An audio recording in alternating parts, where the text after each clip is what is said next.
Hello learners, welcome back to the world of economics, and today we are going to understand the challenges that the Indian economy is facing, and I, Dr. Ritu Gupta, am really pleased to be back with you.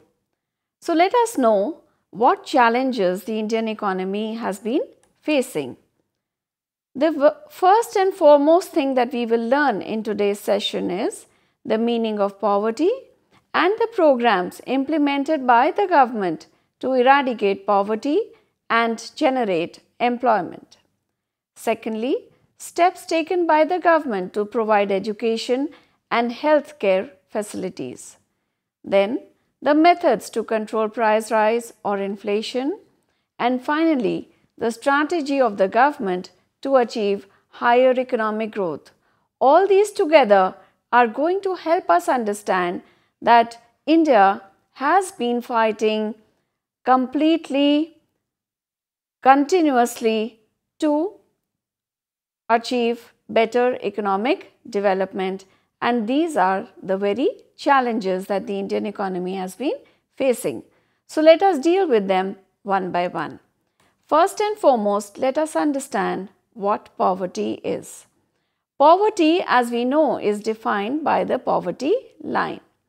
If a person is not able to earn money to buy the food needed in order to get the required energy to do work, then that person is said to be below poverty line or simply poor. To overcome poverty, the government has initiated many poverty alleviation programs. Let us go through them one by one. The first one being the Mahatma Gandhi National Rural Employment Guarantee Scheme, that is the MGNREGS. The MGNREGS provides at least 100 days of guaranteed wage employment in a year to rural population. The nature of work is unskilled manual work. The scheme launched in 2006 in 200 districts and for the entire country in 2008. Any adult member of a family living in rural area can do manual labor on daily wage basis for 100 days in a year. In 2010, up to the month of December, about 4.1 crore households were benefited under this scheme. In 2010-11, the government allocated rupees 40,100 crores to run this scheme. That's a huge amount and a huge amount of resources diverted to this, and it has been quite successful over the years. Let us understand the second poverty alleviation program, which is the Swarn Jayanti Gram Swarozgar Yojana, or the popularly known as SGSY. The SGSY was launched in April 1999. The aim of this program is to help the rural poor to increase their income generating capacity through self-employment. The primary focus of this scheme is the SC and ST population as well as women. But others can also get benefit. Under this scheme, poor people are given training, bank loans and other facilities so that they can build up their capabilities to overcome poverty. People who work on their own are called self-employed or Swarozgaris. And this scheme, therefore, has been specially meant for those Swarozgaris. In order to give training to people belonging to poor households, government has set up rural self-employment training institutes, which is the RSETI, in each district under this scheme. About 77,000 rural youth have got training from RSETI by December 2010. The third program for poverty alleviation is Swarn Jayanti Sehri Rozgar Yojana. SJSRY is meant for providing employment to poor families living in urban areas of the country. It includes programs to generate self-employment, programs for urban women, training for urban poor, community development program, and wage employment program. A total of more than 6,50,000 families in urban areas have been benefited under this scheme by December 2010. The second challenge faced by the Indian economy is to provide education, and it is indeed a major challenge. The Right of Children to Free and Compulsory Education Act was implemented in 2009. The second scheme for elementary and secondary education has also been implemented, and thirdly, programs for higher and technical education have been set forth. Let us go into the details of each of these. The Right of Children to Free and Compulsory Education Act 2009. The Government of India has made free education for all children between 6 to 14 years of age a fundamental right in 2009. This law has been made effective from April 2010. Do you know what this means? It means that any child between 6 to 14 years of age has the right to get free and compulsory education. That means children can have claim to free education and the government is duty bound to provide so. This is very interesting and a great step ahead in providing education to the masses. Accordingly, the government has opened and will be opening more and more primary and upper primary schools and appoint teachers to teach. The second step in providing education is schemes for elementary and secondary education, under which the government has initiated a Sarva Shiksha Abhiyan, the National Program of Midday Meals in Schools, and Rashtriya Madhyamik Shiksha Abhiyan. D. Inclusive education for the disabled at secondary stage, and E. Sakshar Bharat. The Sarv Shiksha Abhiyan SSA. SSA has been implemented by the central government in partnership with state governments to give education to children in the age group 6 to 14 years. Keeping in view the Right to Education Act, which came later, SSA scheme has been accordingly modified. The goals of the scheme are enrollment of all children in school, retention of children in the school up to upper primary level, hosting back-to-school camps, building education guarantee centers, and closing the gap arising due to caste, gender, etc. in giving education. By September 2010, there were 3,09,727 new schools with more than 11 lakh teachers being appointed. Nearly 9 crore children were provided textbooks. To provide education to girl child, SSA has an important component called National Program for Education for Girls at Elementary Level, the NPEGEL. Under this program, model schools are being set up in every cluster to impart education to girls. Uniforms and study materials, etc. are provided freely to girls. Teachers get special training to teach girl students under this program. The Sarv Shiksha Abhiyan also has residential schools for girls called Kasturba Gandhi Balika Vidyalayas or the KGBVs under SSA. 75% of total girl students admitted in KGBVs belong to SC, ST, OBC and minority communities. Remaining 25% belong to families who are below poverty line. More than 2 lakh girls are enrolled in KGBVs by March 2010. The National Program of Midday Meals in Schools.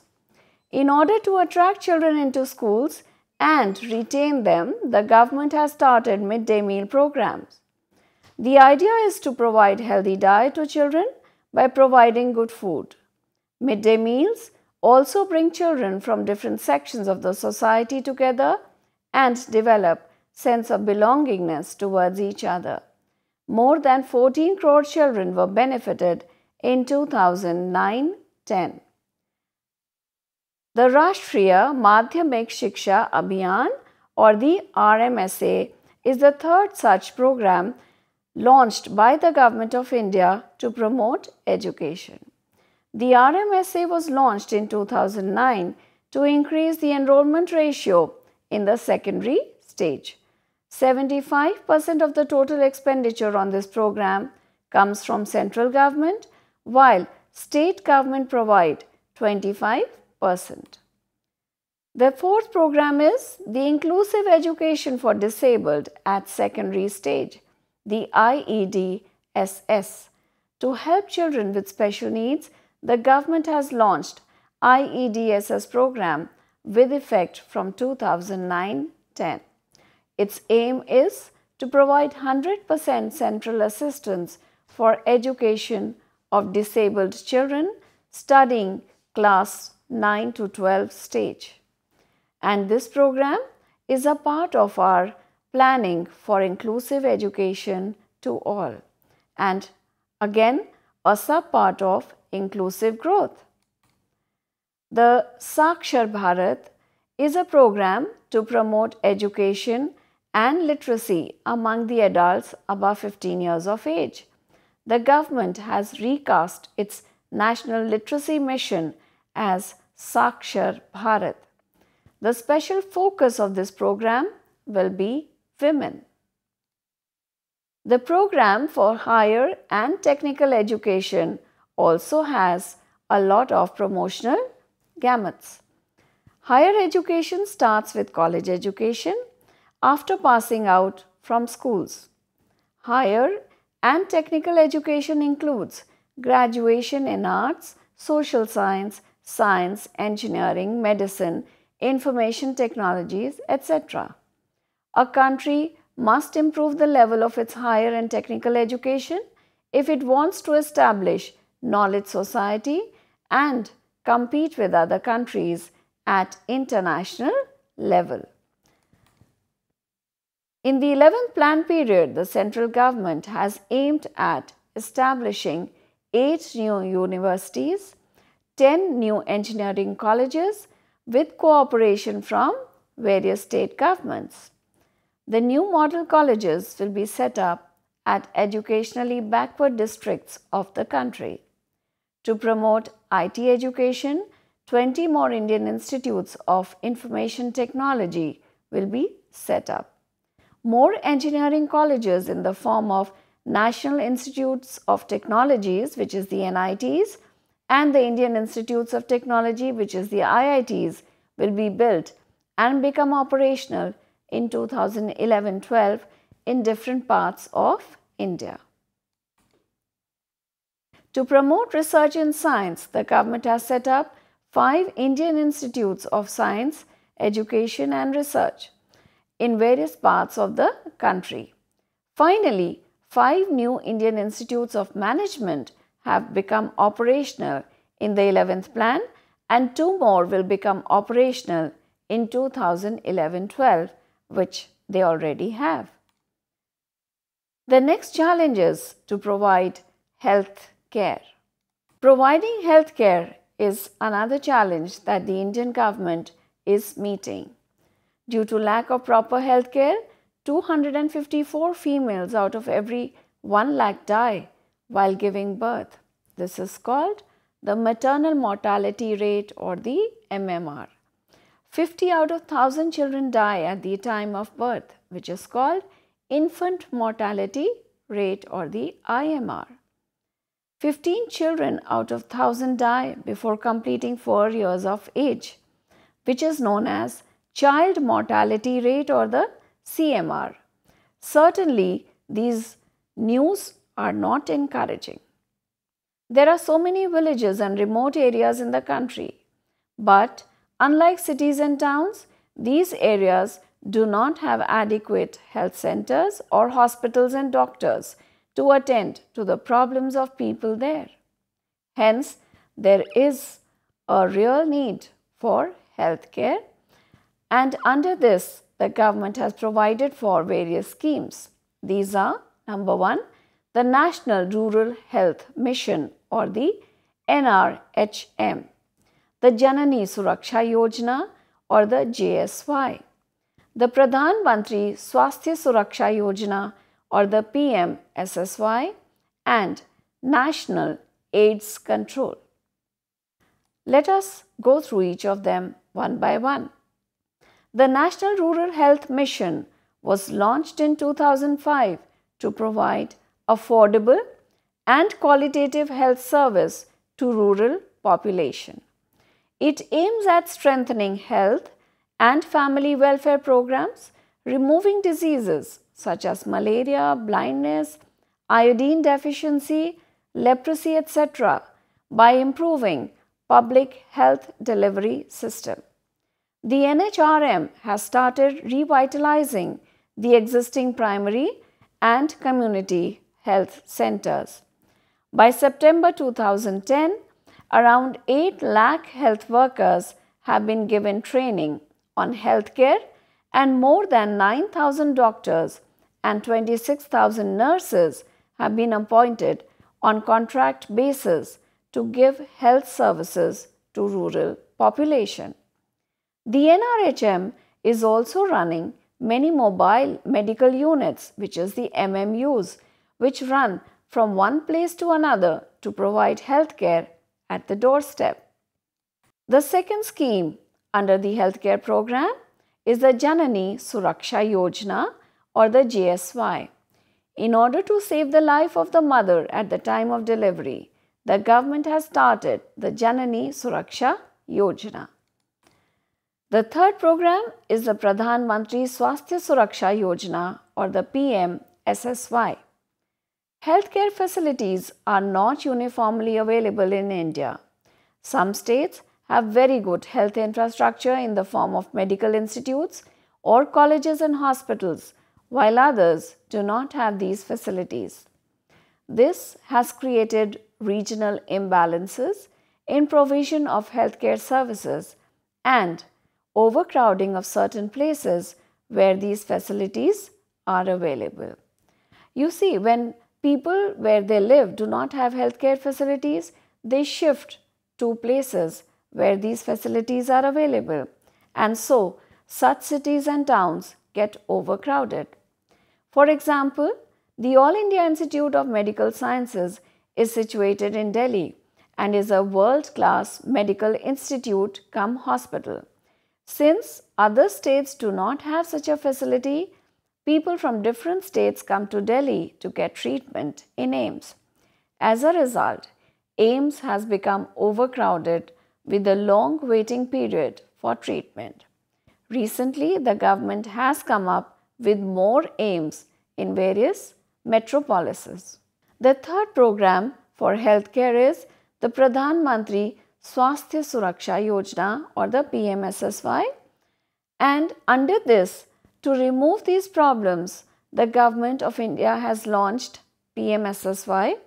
In PMSSY, therefore, 6 new AIIMS-like institutions will be constructed in different parts of the country. It also aims at upgrading 12 existing government medical colleges in different states. The National AIDS Control. AIDS, which is acquired immune deficiency syndrome, is a dangerous health disorder which affects people infected with HIV. About 24 lakh people in India were affected by HIV in 2009, which is one of the highest in the world. Once the virus called HIV attacks the human body, the person loses strength to fight diseases and his or her immune system become weak over time. Under such a circumstance, the person cannot recover if he or she suffers from any disease. AIDS has endangered population all over the world. The Government of India has created centers to generate awareness to prevent AIDS as well as treat people affected by the virus. Now we come to the next challenge faced by the Indian economy, and that is controlling price rise. Prices, as we know, affect our standard of living. The government plays a major role in controlling prices in the following ways. By helping farmers in several ways so that food grain output does not suffer. One example is that the government allows the farmers to buy seeds, fertilizers, etc. at lower price. By building storehouses and cold storages to keep food grains and vegetables properly so that there will be no problem of availability of such goods. Whenever needed, they can be easily taken out from the stock. And thirdly, by keeping a strict vigil on hoarding of essential commodities and punishing the guilty, since hoarding is a crime. People, they keep back food grain and other essential commodities from the markets and then release it once due to lack of supply, the demand being very high, the prices rise and they take undue advantage of this. So hoarding is to be curbed by the government of India to control prices. Now, how does the Indian economy achieve higher economic growth? That in itself is again a major challenge. Achieving economic growth has been through encouraging establishment of small scale, large scale and heavy industries since the second plan onwards, that is from 1956 onwards. These industries produce goods for the use of people, machines and equipments needed to build infrastructure and help service sector to expand. Industries provide lots of jobs and higher wages. The government has been encouraging the use of better inputs in the form of better seeds, fertilizers, etc. to improve food grain production. Thirdly, because of better infrastructure in the form of roads, railway lines, airports, communication towers, power, etc., India's service sector is growing fast. And this has also led to a faster economic growth. Having dealt with these in today's session, let us quickly revise and try to recall what we have learnt. We have understood the challenges faced by the Indian economy as poverty, under which we understood the meaning of poverty, and programs implemented by the government to eradicate poverty and generate employment. We have also learnt the steps taken by the government to provide education and healthcare facilities. We learnt how prices are being controlled in India so that inflation can be curbed, and we also learnt of the strategies of the government to achieve higher economic growth. So with this, we find that the Indian economy has been braving all challenges and moving ahead towards faster economic development. I hope you enjoyed and understood this session completely. Thank you from Dr. Ritu Gupta. All the best.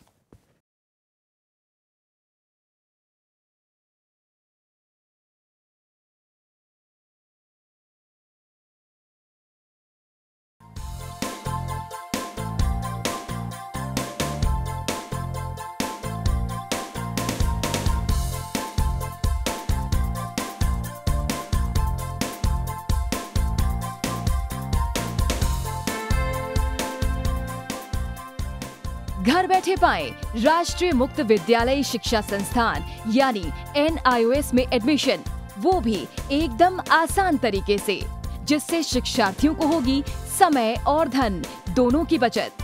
NIOS से शिक्षा कभी भी कहीं भी। शिक्षार्थियों, क्या आप जानते हैं NIOS में एडमिशन लेने का सरल और सुगम तरीका, जिससे शिक्षार्थियों को ऑनलाइन प्रवेश लेने में सहूलियत मिलती है। NIOS में प्रवेश की प्रक्रिया पूर्णतया ऑनलाइन है। शिक्षार्थी घर बैठे इंटरनेट द्वारा प्रवेश के लिए सबसे पहले NIOS की वेबसाइट www.nios.ac.in पर लॉगिन करें। अपना ईमेल आईडी और पासवर्ड डालकर अपना पंजीकरण करें। पंजीकरण के बाद लॉगिन करने पर ऑनलाइन प्रवेश हेतु आवेदन पत्र खुलेगा। आवेदन पत्र को निर्देशानुसार भरें और प्रिंट आउट लें। इस प्रिंट आउट पर अपनी फोटो संलग्न करें। ऑनलाइन प्रवेश के लिए शुल्क हेतु भुगतान के तरीके हैं। क्रेडिट कार्ड के द्वारा, डेबिट कार्ड के द्वारा, राष्ट्रीयकृत बैंक के ड्राफ्ट के माध्यम से, जो कि सचिव NIOS नई दिल्ली या नोएडा के पक्ष में देय हो।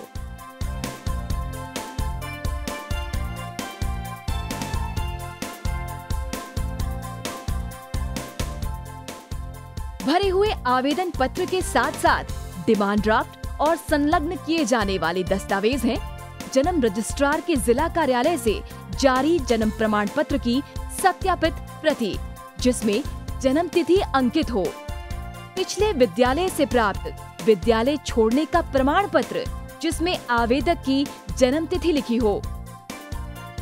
प्रवेश फॉर्म का प्रिंट आउट NIOS के संबद्ध क्षेत्रीय केंद्रों पर 10 दिनों में पहुंच जाना चाहिए, अन्यथा उचित दस्तावेज न लगे होने पर आवेदन फॉर्म रद्द किया जा सकता है। प्रवेश प्रक्रिया की पुष्टि होने के बाद शिक्षार्थियों को परिचय पत्र व अध्ययन सामग्री डाक द्वारा तुरंत पहुंचाई जाती है। ऑनलाइन प्रवेश एक बहुत ही सुगम और सुविधाजनक प्रवेश प्रणाली है। Online on time for safe and secure admission.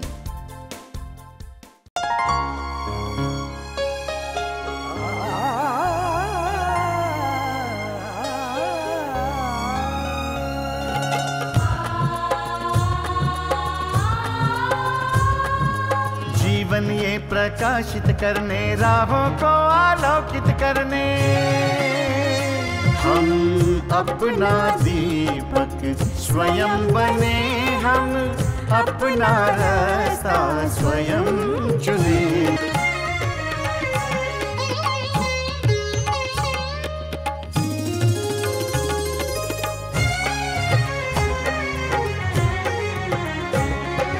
धन साधन समय की सीमा से विद्यालय जो मुक्त हो, धन साधन समय की सीमा से विद्यालय जो मुक्त हो। कभी पढ़े हम कहीं पढ़े, वे विषय